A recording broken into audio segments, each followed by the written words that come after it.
पूर्ण रूप से वैज्ञानिक और तकनीकी अनुसंधान के आधार पर जो घटना स्थल से सूत्र प्राप्त हुए थे, जो वहां पर लगे कैमरे से जो सूत्र प्राप्त हुए थे, जो मोटरसाइकिल के संबंध में जो सूचनाएं दिखी थी, जो शूटर था उसका जो हुलिया मिला था, जो कपड़े पहने थे, इन सभी के आधार पे पूरे शहर के जो सीसीटीवी कैमरे थे उसे एक के बाद एक सबको लेकर के और उसको तकनीकी साक्ष्य संग्रहित किया गया। जहाँ तक ट्रेस मिला उस मोटरसाइकिल का, वहाँ तक तकनीकी जो एसआईटी की टीम है वो गई। उसके बाद मोटरसाइकिल की पहचान की गई, मोटरसाइकिल के पहचान के बाद उसके धारक, फिर उस व्यक्ति की पहचान की गई, उसकी गिरफ्तारी की गई। उससे पूछताछ के बाद अन्य आयामों को इस पे उद्घाटित किया गया है। इस संबंध में जो घटनाएं हुई है, ये पूरे इस गोपाल खेमका जी की हत्या के परिप्रेक्ष्य में, इसके संबंध में पटना सीनियर एसपी आपको विस्तार से अभी बताएंगे कि किस प्रकार से इन्होंने किया है।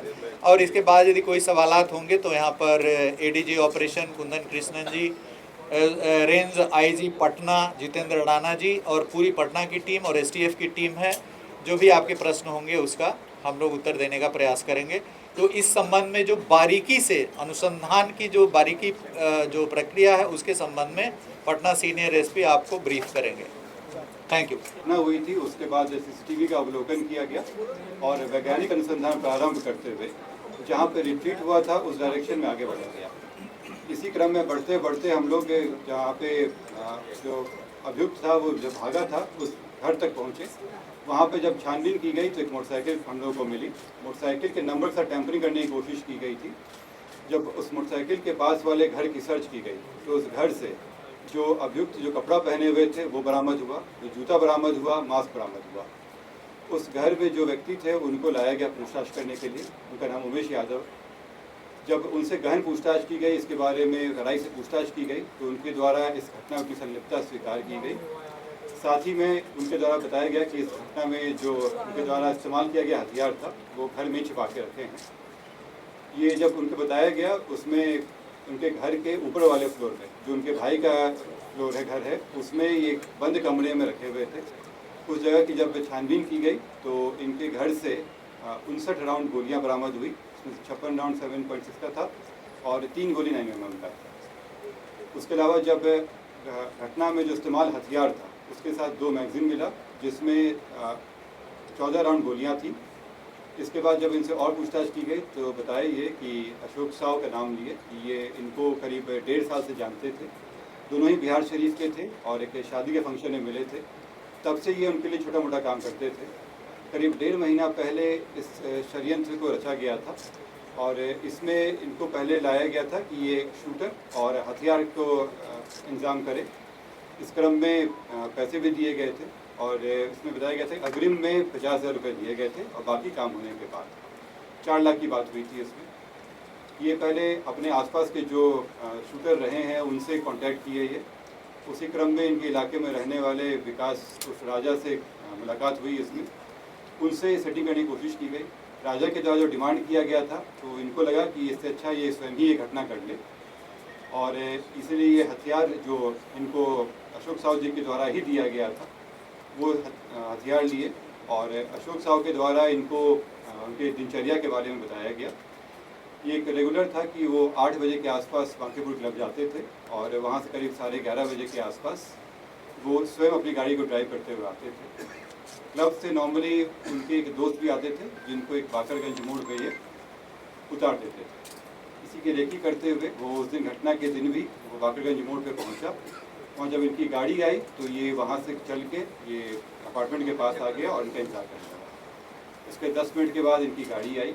गाड़ी पहले से ये देखा हुआ था, नंबर भी से पता था। जैसी गाड़ी आई ये उसने फायर किया और चला गया। अगले दिन जैसे पहले से तय था इन लोगों के द्वारा, ये लोग जेपी गंगा पथ पर मिले, ये और अशोक साहब, मालसामी थाना क्षेत्र में। वहाँ पे बची हुई 3.5 लाख रुपये इनके द्वारा दी गई। इसमें खास बात ये है कि इसमें आपस में बातचीत करने के लिए मोबाइल खरीदा गया था और सिम भी उमेश यादव के नाम से ही खरीदी गई थी ताकि अशोक साहब का नाम नहीं आ सके।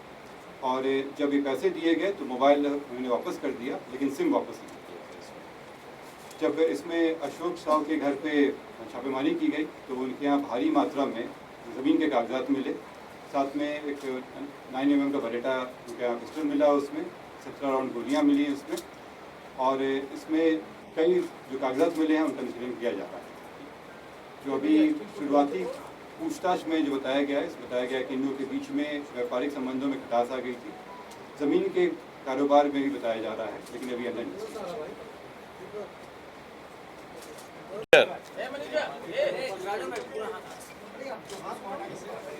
में जो तथ्य आए हैं वो इन्वेस्टिगेशन में शूटर पकड़ा गया है। हम लोग के पास पुख्ता सबूत है कि यही शूटर है। कौन उसको पैसा दिया, अशोक साव पैसा दिए, इसका भी पुख्ता सबूत है, मैचिंग है, बरामदगी भी है, बैलिस्टिक मैच भी हो जाएगी प्रॉपरली। अब जो आप कारण कई हो सकते हैं, इसमें समय लगेगा, काफ़ी रिकॉर्ड्स जांच करनी पड़ेगी, काफ़ी कॉल रिकॉर्ड्स भी देखना पड़ेगा। जैसे उदाहरण स्वरूप अशोक साव के मोबाइल से इस तरफ की वाक़या आती है। आप बोल रहे हैं कि वो पैसा ऐसे करते हैं, वो बोल रहा है वो पैसा ऐसे करते हैं, हम तो कह रहे हैं बांटने के लिए, तो अभी क्या बोले कि उसको बोलो बांटने के लिए, बोले बांटने के लिए तो पता नहीं बनेगा, पहले डालने के लिए बनेगा तब बनेगा, इस बात के निकल रही है पर क्या रहेगा।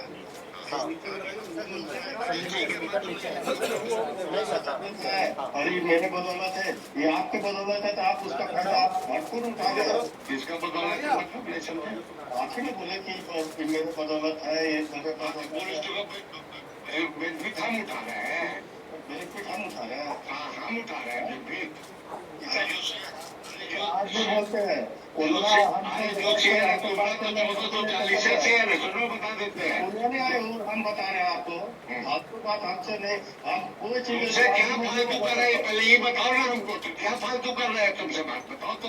यही तो अरे चीज ये ना बोले तुम कागज हमको दे दीजिए, पेपर सब तैयार करके दे दीजिए, फाइल करके दे दीजिए, कागज देगा तब ना हम देंगे। अच्छा नहीं देगा तो जिम्मेदार हम रहेंगे। अरे भैया नहीं देगा तो ये तो है ना बोलना है, वो जवाब देगा, जैसे मिट्टू नहीं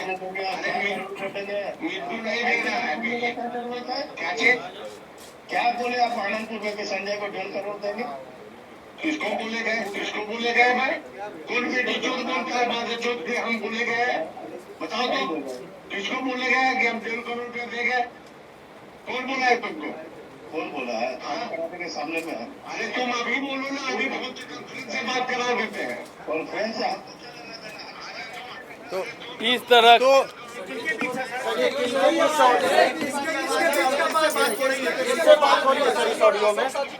ये अशोक साव का वार्ता चल रहा है कि इसमें उनका भी संदर्भ आया है, उनका भी नाम संदर्भ, ऐसे कितने फाइल्स हैं, बहुत सारे फाइल्स, परंतु अभी हम लोग तो बरामद किए हैं अशोक साव के घर से जो मोबाइल और वो उसकी जांच। हमको खेमका साहब की भी मोबाइल, कई फ़ोन थी, लैपटॉप, क्या डीलिंग्स थी, कि किस पर्टिकुलर प्लॉट या फाइनेंशियल ट्रांजैक्शन को लेके विवाद है। दोनों बड़े व्यवसायी हैं। अशोक साव जी को पहले भी क्वेश्चनिंग हुई है, कमालिया हत्याकांड में भी पुलिस इनको पूछताछ किया, संतोष टेबरीवाल वाले में भी इनसे संतोष टेबरीवाल वाला भी मर्डर केस में इनकी नाम उछली थी, बिहार शरीफ में भी केस में ये जेल गए थे। अशोक साव बिहार शरीफ के केस में इनके भाई का 2 हथियार अभी जब्त है वहाँ पे, और ये जेल भी गए थे बिहार शरीफ में कोल्ड स्टोरेज के विवाद को लेकर के 2006 में। तो इनकी ऐसा माने ये इनका भी आपराधिक इतिहास है अशोक साव जी का। डीजीपी साहब, एक सवाल ये है और क्या कनेक्शन है उसका इस केस में? नहीं, ये जो आप देख रहे हैं कि जो बातचीत चल रही है तल्खी से जो इनके अशोक साव के मोबाइल से निकला है, तो ये स्पष्ट रूप से लग रहा है कि जमीन वगैरह को लेकर के फाइनेंशियल गंभीर विवाद है। इस पर अभी अनुसंधान हो रहा है, लेकिन इसी परिप्रेक्ष्य में ये हत्याएं हुई हैं और सुपारी दी गई है। सवाल ये है कि आपने जो सवाल पूछा है में सर एक पैटर्न दिख रहा है, विकास उर्फ राजा का, गुंजन खेमका की हत्या हुई 2018 में, गोपाल खेमका की हत्या हुई 2-4 दिन पहले, उसके बाद उनके छोटे बेटे पर भी अटैक हुआ था जो रिपोर्ट नहीं की गई, बड़े भाई पर भी अटैक हुआ जिनको चोटें आई। तो क्या आपको लगता है कि ये सारे 4 जो अटैक्स हुए ये इंटरलिंक्ड हैं और ये एक रिवेंज के तहत इन पर पिछले 6-7 साल से कार्रवाई की जा रही थी। नहीं, जो गुंजन खेमका हत्याकांड की बात आप कर रहे हैं उसमें मैं सीआईडी से काफ़ी बल्कि उद्भेदन सीआईडी नहीं किया था 2018 में। वैशाली जिला से समय करीब 20 दिन हो गया था, केस नहीं खुल रहा था, तो तत्कालीन डीजीपी के.एस. द्विवेदी और मैं एडीजी सीआईडी स्वयं गया था वहाँ पे घटनास्थल पे और काफ़ी समय देकर के उसमें अनुसंधान हुआ था और चंद 1 महीने के अंदर में उसमें चार्जशीट समर्पित किया गया था 4 लोगों पे। और उसके जो शूटर थे, जो अभिषेक वर्मा उर्फ मस्तू, 2021 में बाईपास थाने में उनकी हत्या हो गई, 2 लोगों की हत्या हुई थी, सुनील और इनकी, उस कांड में भी चार्जशीट हुआ है। तो जो शूटर थे गुंजन हत्याकांड की, और वो भी ज़मीन विवाद में ही गुंजन की हत्या हुई थी। एक बिस्कुट फैक्ट्री की ज़मीन थी हाजीपुर महुआ रोड पे, तो बिस्कुट फैक्ट्री वहाँ पे नहीं लग पाया था, तो उस ज़मीन को कई सारे क्रेता थे जो उसको खरीदना चाह रहे थे। गुंजन खेमका के मोबाइल में भी मिला था उस प्लॉट का पूरा डिटेल्स, और उसके बाद उसमें कई सारे जो लोग कंपटीशन चल रहा था उस खरीदने के लिए, तो उस ज़मीन विवाद के परिप्रेक्ष्य में उनकी हत्या वहाँ पे हाजीपुर औद्योगिक थाना में हुई थी।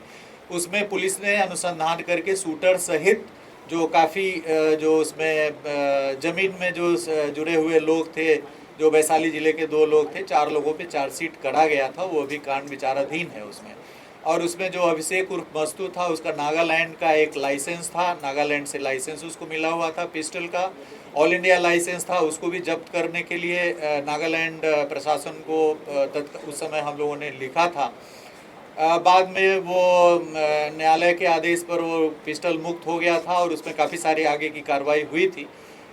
बट उस केस में हम लोगों ने त्वरित अनुसंधान करके उसमें चार्जशीट किया था और 2018 में हम लोगों ने इनके परिवार की सुरक्षा के लिए अंगरक्षक मुहैया कराया था, जो 2024 तक इनके पास था। 28 जून 2024 को इनके द्वारा स्वेच्छा से अंगरक्षक को लौटा दिया गया था। उसके बाद भी जो हमारी राज्य स्तरीय सुरक्षा समिति है, जुलाई में लौटाने के 1 महीना बाद फिर से अंगरक्षक मुहैया कराने का आदेश पारित किया, लेकिन उसके बाद अंगरक्षक रखने की इनकी इच्छा नहीं थी, स्वेच्छा नहीं थी, तो ऑब्वियसली हम लोग अंगरक्षक नहीं दिए थे। तो उस समय जो केस दर्ज हुआ था गुंजन खेमका हत्याकांड, उसका पूर्ण रूप से अनुसंधान करके चार्जशीट उस समय समर्पित कर दिया गया था। शूटर की पहचान हो गई थी, जिस कारण से विवाद था उसका भी सॉल्यूशन हो गया था। उसके बाद इनके भाई पर एक गोली चलाई गई थी गाड़ी में, उसमें कोई घायल नहीं हुआ था, उसके संबंध में भी कांड दर्ज हुआ था। उस समय गुंजन खेमका हत्याकांड के कुछ समय पूर्व, 2 वर्ष पूर्व वो घटना हुई थी, मुझे स्मरण हो रहा है। उसमें नहीं पता चल पाया था कि किसके द्वारा किया गया है कांड। बट इसमें जो ये गोपाल खेमका जी वैशाली वाला जो गुंजन खेमका हत्याकांड था, उसमें कॉम्प्लेनेंट थे, वादी थे, और उस केस में जो डेट है वो 15/7 को सेकेंड डेट पड़ने वाला है। 2 डेट पड़ा है अभी तक उसमें चार्जशीट के बाद, एक था 2022 में और एक अभी 15 जुलाई 2025 को गुंजन खेमका हत्याकांड का डेट वैशाली जिले के न्यायालय में पड़ा है उसमें। और मेन शूटर की हत्या हो गई है और इसमें जो ये कंप्लेनेंट थे इनकी भी हत्या हो गई है। तो उससे भी जोड़ करके इसको देखा जा रहा है, उस पहलू को भी पूरी तरीके से अनुसंधान किया जाएगा कि उससे जुड़े कहीं लोग जो अभी जेल में हैं या जेल से बाहर हैं। एक तो शूटर की हत्या हो गई है, तो बाकी जो लोग हैं उनकी भी इसमें भूमिका है या नहीं है, सुबह में जो उसके संबंध में जोनल आईजी पटना बताएंगे। के दौरान पुलिस के द्वारा जो सभी पहलू थे उन पर अनुसंधान किया गया था और उसमें जो शूटर है उसके द्वारा स्पष्ट किया गया था कि उसके लिए इस कांड को करने के लिए पहले उसने विकास उर्फ राजा से संपर्क किया था, और जो सामान्यतः एक आपराधिक छवि का व्यक्ति है और हथियार इत्यादि सप्लाई करने का काम करता है, और उसमें भी काफ़ी सारे ऐसे जो हत्या और गोलीकांड हैं उनके अंदर में शामिल रहा, और उससे इसने हथियार प्राप्त करने का कोशिश किया था, उसके पास में हथियार उपलब्ध रहता है। इस मामले में पुलिस जब एक टीम थी उसने इस विकास उर्फ राजा के ठिकाने पे दबिश करी, तो उसने वहाँ पर पुलिस के ऊपर में वहाँ से भागते हुए पुलिस के ऊपर में फायरिंग की, जिसके अंदर में जो सुबह जो घटना हुई है मुठभेड़ की, उस घटना में वो मारा गया है।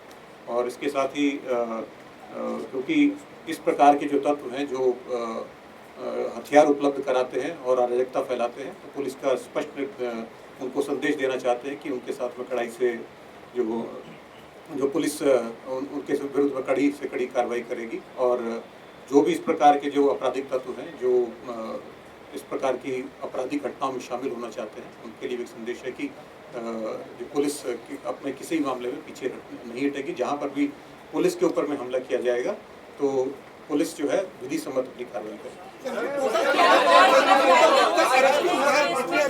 चीजें आ रही हैं, जिस तरह आएगा एविडेंस उस हिसाब से आगे कार्रवाई।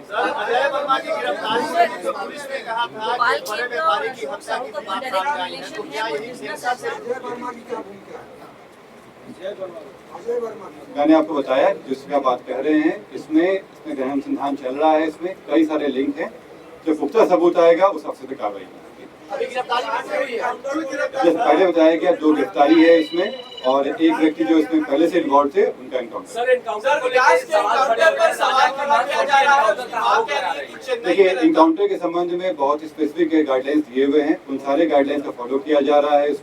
इसमें जांच के गठन किया गया है। खास बात यह है कि जो इस केस में अनुसंधान करेंगे वो थाना क्षेत्र के नहीं होंगे और जो लोग इन्वॉल्व थे उनसे वरीय पदाधिकारी होंगे। सारी चीजें एसओपी के तहत हो रही है, इसमें कहीं इस तरह की इसमें जब फायरिंग हुई थी तो पुलिसकर्मी पागल बचे हैं, उनका हल्के चोटें आई। राजा के ऊपर करीब 9 आपराधिक इतिहास है, इसमें से 4 मर्डर का केस है और बाकी डकैती और आर्म्स एक्ट का केस है। इनके आर्म्स सप्लाई करते हैं 9 मैंने पूरी बताया। 2 अरेस्टिंग है इसमें और एक के मृत्यु। देखिए जब हम लोग इन्वेस्टिगेशन करते हैं तो बहुत सारी चीजों पे काम किया जाता है, उसमें बहुत सारी चीजों का समेकित रूप से चीजें आती हैं, कोई एक क्लू से नहीं होता है, सब चीजों को मिला के देखा जाता है।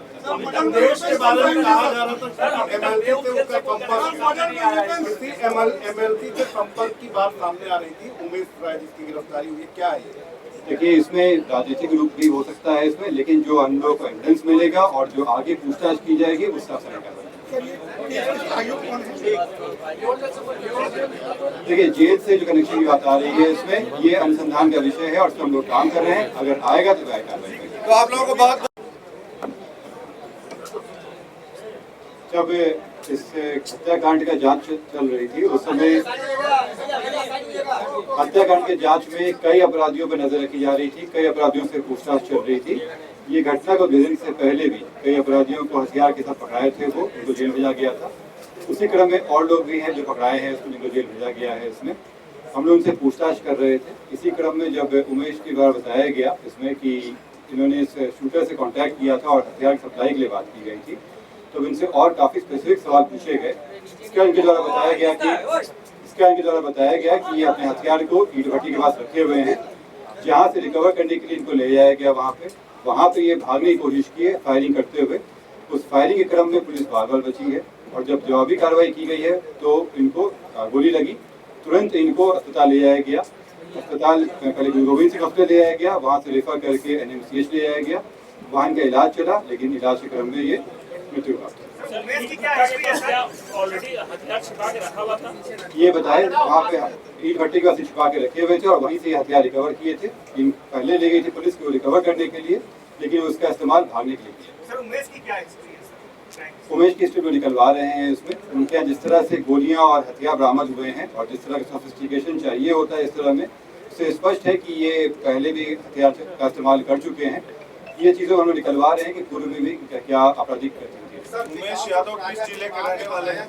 वो पटना के मालसामी क्षेत्र के रहने वाले हैं, ओरिजिनली ये बिहार से। सर गोपाल खेमका हत्याकांड मामले में जो पुलिस पूरी बता रही है, क्या उसके परिवार वाले गोपाल खेमका के परिजन संतुष्ट है इस कार्रवाई में? देखिए पुलिस का अनुसंधान है इसमें, जैसे बताया भी गया, इसमें कई और तथ्य आने वाले हैं। हम लोगों को जो खेमका जी हैं उनके लैपटॉप और मोबाइल फोन की हम लोगों को उसमें आवश्यकता है, उसमें उनसे हम लोग मंगवा रहे हैं। बहुत बहुत धन्यवाद। अभी नहीं, इसमें जो सुपारी देने वाले थे अशोक साहु गिरफ्तार हो गए, जो शूटर थे वो गिरफ्तार हो गए, जो पहले जिनसे संपर्क किया गया तो ज़्यादा पैसा मांग रहे थे वो मुठभेड़ में मारे गए हैं। इसके बाद जो आपने देखा कि भारी मात्रा में मतलब ज़मीन के कागजात अशोक साहु के घर से बरामद हुए हैं उसकी स्क्रूटनी की जाएगी और उसको उन जो जमीन के लैंड के जो, जैसे आपने अभी जो मोबाइल में सुना कि जमीन विवाद डीड वगैरह की बात चल रही है, और ये जो ऑडियो अशोक साहब में मिला उसमें मृतक जो गोपाल खेमका जी उनका भी संदर्भ कई जगह आया है। तो इन सभी बिंदुओं पर 1-2 मिनट में अनुसंधान नहीं संभव हो सकता है, इस पर काफी गहन अनुसंधान होगा। और जो इनके पास से जो मोबाइल मिला है और जो भी सूचनाएं मिली है वो काफी विस्तार व्यापक अनुसंधान की इस पर आवश्यकता है। तो इमीडिएटली अब ये नहीं कहा जा सकता है कि इसमें और कितने एक्यूज आएंगे क्या आएंगे, लेकिन इतना तय है कि जिसने सुपारी दिया और जिसने शूट किया ये दोनों लोग हमारी गिरफ्त में हैं। नहीं, ये अनुसंधान का विषय है, चूंकि अशोक साहू के खुद एक बड़े व्यवसायी थे, उनके घर से खुद लाखों रुपया सर्च के दौरान बरामद हुआ है, तो उनको, हमें नहीं लगता है कि उनको किसी से लेने की जरूरत पड़ी होगी, लेकिन ये अनुसंधान का विषय है कि यदि उनको भी किसी ने दिया होगा तो उसको भी अनुसंधान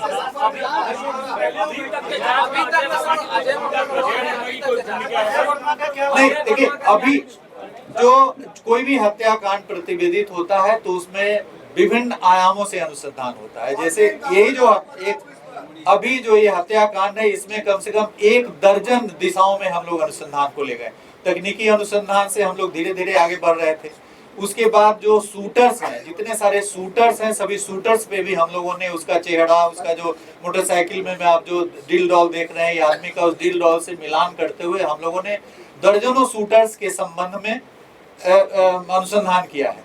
तो इस पर जो तकनीकी अनुसंधान के कारण जो हमें जहां तक एकदम लीड मिल रहा है और वहां से जो शूटर मिला और उसके यहाँ से जो सुपारी के पैसे थे, जो अभियुक्त पकड़ाया है शूटर, इसकी बच्ची भी पढ़ती है किसी स्कूल में। 45,000 रुपया इसको फीस भी देना था, इसको फीस के लिए पैसा की कमी पड़ रही थी, जाकर के स्कूल में फीस भी जमा किया। तो हम लोग वहां से भी फुटेज लेंगे, करेंगे कि हाँ ये, चूंकि जो पैसा लिया था उसमें से जितना पैसा लिया था उसमें 40-45,000 कम बरामद हुआ है। बता रहा है कि हम स्कूल में फीस जमा की, तो वहां से भी हम लोग फुटेज संकलन करेंगे।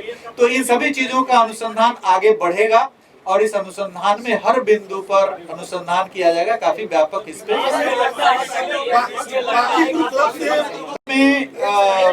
जो एक रामदेव उरांव है, रामदेव उरांव वहाँ पर ओझा का काम करते थे और उसी टोले में, जो टोला है उसमें एक बच्चे की मौत कुछ दिन पहले हो गई थी, दूसरा बच्चा बीमार था।